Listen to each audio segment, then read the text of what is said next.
Sinanju Stein, the narrative version. This is essentially the Ver-Ka, honestly. It's the same exact suit, with little tweaks here and there. Much like the Gyaradoga remix that just came with the Xeon cufflinks and emblems, it's the same deal here. Same suit in every way, shape, and form, with slight changes and variations in the shield and the BFG, big motherfucking rifle. It also has longer fuel tanks for the thrusters. Other than that, it all rolls down to which one you want more. But I would recommend this over the Ver-Ka version, for the simple fact of you get a newer weapon. Actually two.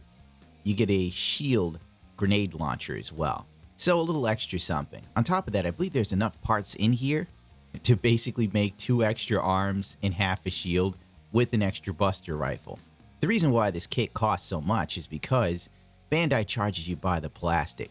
And I've actually seen people sit there and say, oh man, the Sinanju comes with an extra weapon. But it doesn't. You pay for it. It's not free. With this kit, my overall goal was to paint something that was beautiful. The shades and tones of gray with blue hues I felt would really bring this to life. I also used metal thrusters on the backpack, obviously, in every place I could, because that little extra pop. I also wanted to dedicate this build to the death of my dog Chuchi, who I felt the color of this suit matched so well that I decided to paint it in that fashion. I genuinely like this because it is a truly aesthetically pleasing design. I believe the term in Japanese would be kondo, which I believe means fluid beauty. I could be wrong. My Japanese is horrid. I learned it all from Japanese pornography and anime, but mainly the pornography. Subarashi Sinanju. Ugh, that was horrible. I feel filthy. It's a decent build. It's a fun build. It's not bad. The inner frame is very likable. Though I feel the inner pegs for the thighs are not long enough to connect the legs, they pop out far too easy. Once again, I paint my kits obviously, so that might lead to the issues I have with the thigh joints. They just don't work for me. Also, you will notice I use stickers. This is a big faux pas, honestly. Like, I don't know why Bandai wouldn't give this water slides. I think something in here is water slides. Like, they gave you water slides for like the cufflinks and whatnot. Why not go the whole way? I did put some money into buying some water slide decals for this kit, but then I found out the paint scheme I chose to use on it did not blend well with the water slide decals colors, so they kind of faded into the paint scheme. It was a real mess. It just didn't work. So a lot of the stuff you see here are the stickers for the mobile suit that originally came from Bandai. They just showed up better in the paint job, sadly enough. There isn't anything I could say that I dislike about this kit, other than the thigh joints, and the thrusters, which unfortunately I am not showing at this current point, so I'll have to probably re-edit it. The thrusters at the back, those 2 big blue pieces at the very top, they don't connect very well, and they don't stay in place long.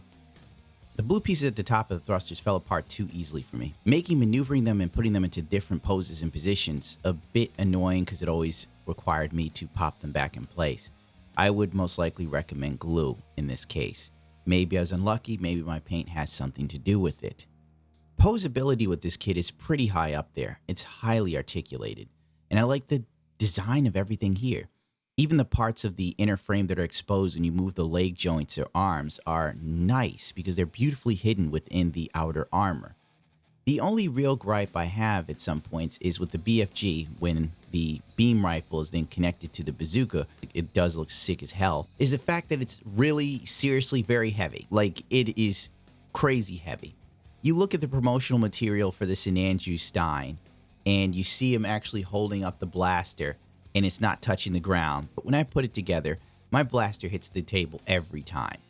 There's also a photo of the blaster being held by one arm up in this dynamic looking pose. When I tried this myself, I came to the realization that it was not achievable. Maybe I needed to spend more time on it, but really, when you paint kits, you don't want to fiddle with them much for the possibility of scratching the paint, which I did do while filming this and trying to get into poses. That's correct, I damaged my own paint job to create these videos, so people should enjoy them for that alone, because it really sucks when you scratch your paint. You have no idea. but I'll chalk that up to me trying to speed through painting this kit to meet a sort of deadline. There's a lot of things I'm doing. Back on point, the BFG is just too heavy. It can be sustained, but it kind of doesn't look natural. You know, like the arm does hold up the rifle, but then the wrist goes down and then slightly points down. It doesn't look as dynamic as the box would lead you to believe. So maybe the problem I had there was I didn't angle the mobile suit's body far back enough to get the right look. Maybe I just don't know what I was doing wrong, but frankly, it wasn't worth all the agita involved, considering I don't have enough glass space anyway to display this kit holding the rifle up like that. In order to hold up the blaster in that same dynamic way, I pulled out some extra stands, as you can see, and I was able to achieve that cool look. By the way, this mobile suit comes with the usual, 2.0 hands for Master Race Gundams with the articulated fingers, and it also comes with a fixed pose firing hand. If you want to use the BFG or the beam rifle, you will need to use this hand any way you slice it because it's just that heavy. Not really a deal breaker for me. Kind of makes me wish that I knew this was going to be a thing. Then I would have probably taken the extra hand, painted it black, and threw it on my new Gundam just so he could hold his blasters. Oh well, live, learn. You'll also see my fuel tanks do have seam lines. I tried using a putty for that melted the plastic. It was a bad move, in all honesty. I didn't even touch on what I assume are leg thrusters. Those two big parts that stick out and move around. I'm sure it has to be used for some sort of mobility, but I don't know to be for sure because I haven't seen the Narrative Gundam movie, which will be out, I believe, this month on the 24th. Oh, that reminds me. Some of the panel lines for the head, you might want to rescribe those if you're painting this. I found that after a few layers of paint, the panel lines became so undefined, like they kind of get lost in the sauce because they're so faint. It made panel line washing a real nightmare for this kit. Like, it was really a pain in the ass. Definitely sucked. The shield is pretty standard fare. I can honestly say that they've definitely come up with a design that's superior to the new Gundam design. The problem with the new Gundam shield was, though it's very similar to this, the ball joint on it that allowed you to move the shield around dynamically also led to the fact that it would wear down on the connector on the forearm of new Gundam. So it felt fairly easy, at least in my experience with the first new Gundam I got. We'll see if I run into this problem again. I'm going to say I like this shield mechanic better. It's more simple, and it doesn't give you the range of movement, but it's more sturdy and it hangs in place far better than new Gundam did. So I got to give Bandai kudos there. I didn't show off a few extra gimmicks like the beam sabers inside of the hidden arm hatches because, as I stated before, I got tired of scratching paint while messing with this, and it wasn't that big of a deal in my opinion. I did try to maintain with the same brown frame because I thought, brown frame? How many times am I going to paint a mobile suit with a brown frame? I also thought the color transition between the grays and the blue hues to the brown was very interesting to me. So I decided to keep that rather than painting it the usual dark metallic colors that I tend to stick with. I guess I should give a final verdict. I would say this is one of the best Gunpla I've ever built. I love the design. I love the aesthetics. I love the visuals. I love how imposing it is just looking at it. Everything about this design is immaculate in that sense. It is a very beautiful piece that I think would do well in anybody's collection, especially if you're a painter, because this suit just has that sort of something, you know? It's a unique design that borderlines on being a Gundam in the lore, the Sinanju, if you give any crap about that. But, as I was stating before, this is a nice kit. Everything about it is just nice. There are few mobile suits that I have laid hands on or eyes on that have grown on me as much as this. Even though my paint job was not very good on this kit and I rushed it, while finished, I could still find a beauty in it. Something that was alluring about it. This kit is worthy of shelf space. The drawbacks, the thigh joints, the upper thruster pieces that seem to always pop out, those blue things. Those stickers, I don't know why they would bother with stickers. I swear they are dreadfully horrible. I don't know why. I also love the multitude of weapon gimmicks. The fact that the blaster can connect to the bazooka and the grenade launcher. Two very interesting gimmicks that are both cool in their own right. Frankly, either one you can't miss with, even though I prefer the bazooka personally. The grenade launcher doesn't have enough oomph and presence, if you know what I mean. You know what I wish Bandai would do with these kits?